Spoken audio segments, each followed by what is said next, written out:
Hello guys, welcome back to the channel, and the Mets finally did it. They made their first significant signing outside of the relief pitcher in Trevor May for 2020 MLB free agency, signing James McCann, the catcher, to a 4-year deal, and this is absolutely massive and fantastic. I didn't get any sleep last night as I was anticipating something big to happen today and in the coming days, and that has come to fruition. As we discussed James McCann here on the channel just a couple days ago, 3 or 4 days ago I believe, regarding the Mets' interest, as this has been an ongoing discussion and has finally come here for us today, and I'm ecstatic. I'm sure you are too. And I want to know your thoughts in the comments below on James McCann headed to Queens. This is huge for them, and now we have a better outlook as to what we can expect with the Mets going forward for the remainder of the 2020 MLB free agency. But as always, guys, make sure you stay until the end of the video, find all the deets and all my thoughts on this signing, everything there is to know about James McCann, the type of impact that he will have on this Mets lineup, and what we can expect from the Mets going forward in this 2020 free agency. And also make sure to hit that like and subscribe button if you are in fact new to the channel. If you're a dire New York Mets fan like myself and everyone else watching, this is just beginning here on the channel. We've been having so much fun thus far. Thank you all so much for the love and the support thus far here. It means a ton. But without further ado, guys, let's get right into the video.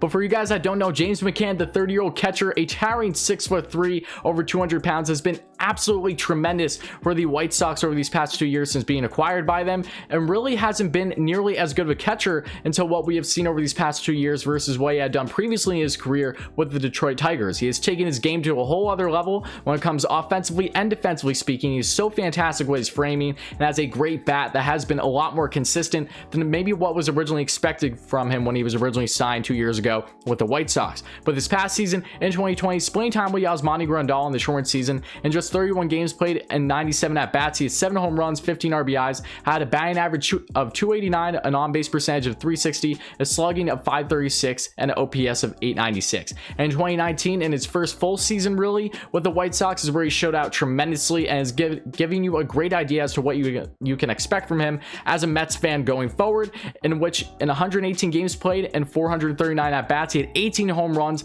60 RBIs, an average of 273, an on-base percentage of 328, a slugging of 460, and an OPS of 789.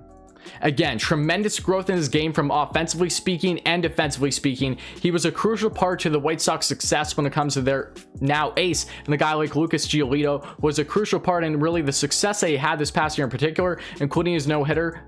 He was catching that game, in fact, and has been tremendous with all the pitchers that have come the way, either between the bullpen or in the starting rotation for the White Sox with that great young group that they have. But McCann is a guy that I think the White Sox are going to end up regretting losing, to be perfectly honest, because he is fantastic, and he might be a little bit of a late bloomer when it comes to his game, but he's truly thriving in the prime of his career. And as good as Yasmani Grandal is, I like James McCann a lot. I really do. And I would even take him over Grandal in certain aspects of his game, especially with how great defensively he's been over the past year or two. But if you look at the Mets situation now, yes, they really didn't go after JT Realmuto. At least that's where reports are now indicating that they really weren't all in on Realmuto from the beginning, and rightfully so. I think that makes perfect sense for the Mets, because as good as JT is as the most coveted catcher in the MLB today, arguably the biggest fish in free agency outside of George Springer, Bauer, McCann, among others, he was going to be a very hefty cost, and a cost that the Mets simply weren't going to be giving up, because when you look at the Mets situation now, they land McCann on a far cheaper deal on this 4-year deal,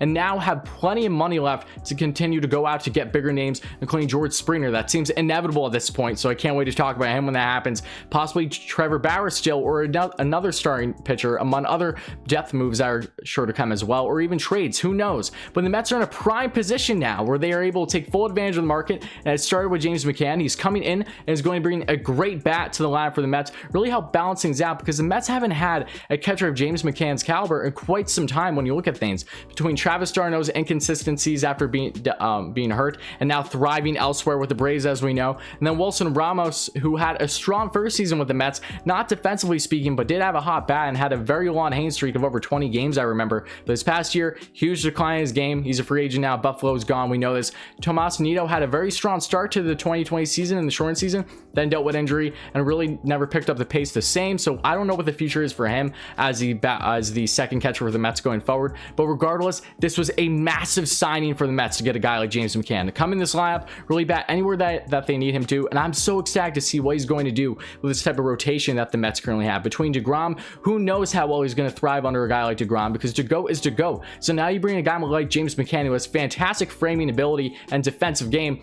Only things can get better, I would assume. Then you have Thor when he's back from injury, who knows how he's going to help him, probably in great ways. I'm on everyone else in this rotation. The future is unbelievably bright for the Mets. This was perfect for the Mets. We expected this to happen, and now that has come to fruition, I'm just simply ecstatic. I'm sure you are too.